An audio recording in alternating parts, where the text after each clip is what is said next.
कधी-कधी असं वाटतं आपण फक्त एक रोबोट बनलोय. सकाळपासून रात्रीपर्यंत फक्त कामच काम करत राहतोय. स्वतःसाठी वेळ काढणं एका स्वप्नासारखं वाटत आहे. खास करून जेव्हा एक गृहिणी असता तुम्ही. सगळं काही ती सांभाळत असते. घर, मुलांचा अभ्यास, घरातील माणसांची तब्येत, छोटे-मोठे व्यवहार.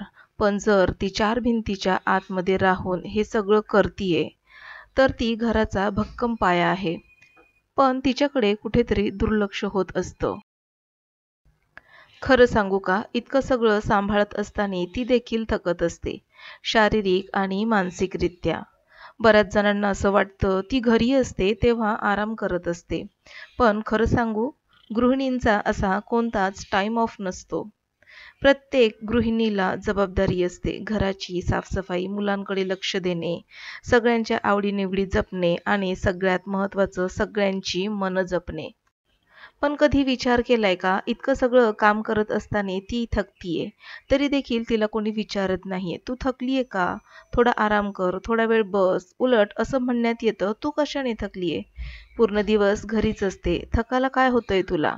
पण यांना हे समजत नाही, हे काम करत असताना कधी एखादी सुट्टी नाही किंवा एखादं प्रमोशन देखील नाही किंवा कोणी थँक देखील म्हणत नाही. आजच्या व्हिडिओच्या माध्यमातून मी आपल्यासाठी काही टिप्स सांगणार आहे, जी गृहिणी स्मार्ट वर्क, प्रोडक्टिव्ह असेल व स्वतःसाठी थोडा वेळ पण काढेल. नंबर 1, स्वतःला फक्त गृहिणी समजू नका. आपण फक्त घरकाम करणारे नाही आहोत, तर एक planner, teacher, manager, health care provider, counsellor आणि लीडर देखील आहोत. आपल्या कामाची रिस्पेक्ट आपण करूया, त्याच वेळेस समोरचे व्यक्ती आपल्या कामाची रिस्पेक्ट करेल.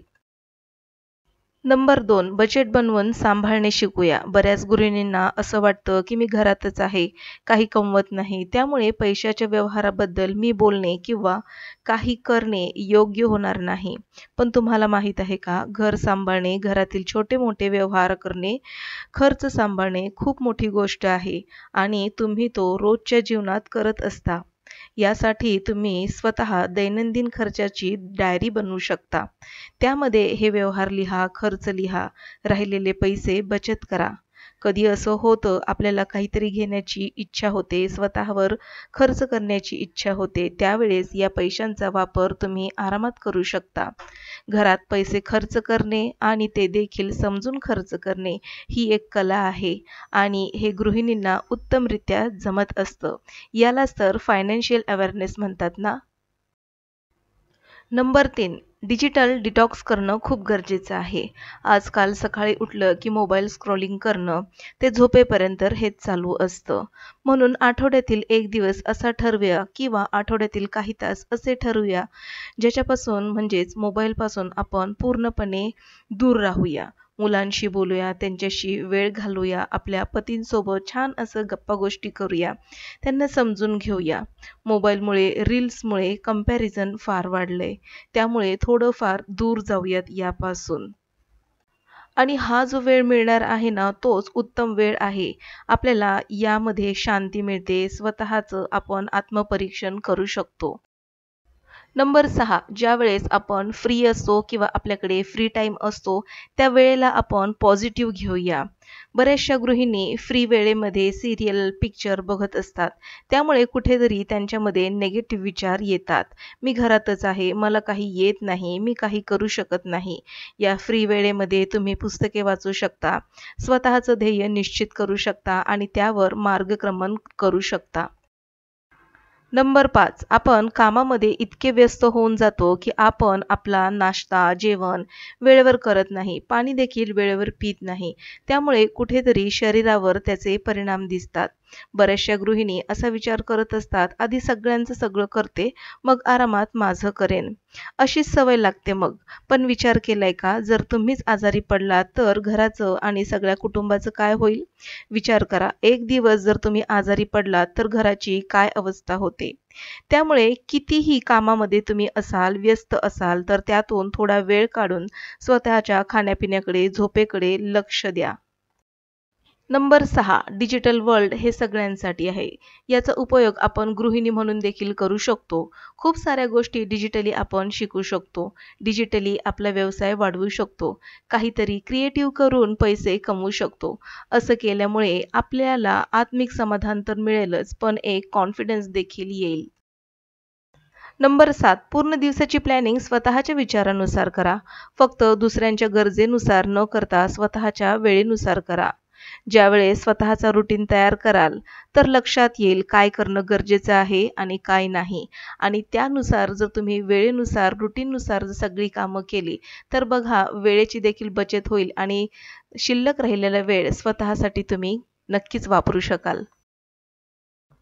नंबर 8 रोज अपडेट राहणं हे देखील सेल्फ केअर आहे. जगात, आपल्या देशात घडणाऱ्या गोष्टींची अपडेट आपल्याला असणं गरजेचं आहे. न्यूज पहा, मैत्रिणींशी बोला, मार्केटमध्ये येणाऱ्या नवीन टेक्नॉलॉजीज जाणून घ्या, पेपर वाचा. त्यामुळे तुम्ही आपल्या मुलांशी कनेक्ट राहू शकता. जेव्हा तुम्ही अशा पद्धतीने अपडेट राहाल, तर मुलांच्या आणि आपल्या पतीच्या नजरेमध्ये देखील तुमच्याबद्दल सन्मान आणि विश्वास नक्कीच तुम्हाला जाणवेल. नंबर 9 आपल्या कामाच्या मर्यादा ठरवूया व त्यातून आपला वेळ काढूया. गृहिणी म्हणजे फक्त स्वतःला घरच्या कामात गुंतवून घेणे नाही, तर स्वतःसाठी देखील वेळ काढणं. तो जगणं म्हणजेच काय तर काही गोष्टी नवीन शिकणं, भाषा, एखादी स्किल, एखादा व्यवसाय. यामुळे काय होईल, नवीन गोष्टी शिकायला मिळाल्यामुळे स्वतःची ग्रोथ होईल, कॉन्फिडन्स येईल. या सगळ्या गोष्टी अवगत झाल्यामुळे तुम्ही नक्कीच तुमच्या पायावर आत्मविश्वासाने उभे राहू शकाल. आत्मनिर्भर बनणं आणि स्वतःच्या पायावर उभं राहून आत्मविश्वासाने जगणं हे स्वतःसाठीच मिळालेलं खूप सुंदर असं एक गिफ्ट आहे. नंबर 10 स्वतःसाठी तयार होऊया. स्वतःसाठी तयार होणं म्हणजे स्वतःसाठी जगणं होय. सकाळी उठल्याबरोबर स्वतःला कामात गुंतवून घेणं आणि दिवसभर नाईट सूटमध्ये असणं हे जेव्हा आपण स्वतःला आरशात पाहतो ना, तर तेव्हा आपण स्वतः थकलेलो दिसतो. आपले विचार, आचार देखील त्याच पद्धतीचे होत असतात. त्यामुळे सकाळी उठल्याबरोबर छान मस्तपैकी तयार व्हा. जरुरी नाही कार्यक्रमासाठीच तयार व्हायचं असतं किंवा एखाद्या बर्थडे पार्टीसाठी किंवा लग्नासाठीच तयार व्हायचं असतं. घरामध्ये तयार होणं म्हणजे मस्तपैकी कम्फर्टेबल असा एखादा ड्रेस घालणं, केस व्यवस्थित तयार करून घेणं आणि सोबतच छान असं चेहरा देखील व्यवस्थित टवटवीत राहण्यासाठी एखादं मॉइश्चर लावा, लिप बाम लावा. त्यामुळे बघा स्वतः जेव्हा तुम्ही आरशात पाहाल, तर नक्कीच तुम्ही टापटीप दिसाल, काम करण्याचा उत्साह येईल आणि एक वेगळीच एनर्जी तुमच्या अंगामध्ये संचारल्यासारखी वाटेल. थोडक्यात काय, एक सकारात्मकता यामधून देखील आपल्याला जाणवत असते. स्वतःसाठी छान असं तयार होणं म्हणजे स्वतःवर प्रेम करणं होय आणि ते तितकंच महत्त्वाचं देखील आहे. त्यामुळे बघा नक्कीच तुमच्यामध्ये एक एनर्जी संचारल्यासारखी होते. तुम्हाला खूप पॉझिटिव्ह असं वाटू लागतं. नंबर 11 नाही म्हणायला शिकूया. कोणताही पश्चाताप न करता नाही म्हणता आलं पाहिजे. प्रत्येकाला हो म्हणाल्यामुळे आपण कुठेतरी प्रत्येक काम करण्याचा प्रयत्न करत असतो व थकत असतो, शारीरिकदृष्ट्या आणि मानसिकदृष्ट्या देखील. अशा वेळेस ठामपणे नाही बोलता आलं पाहिजे.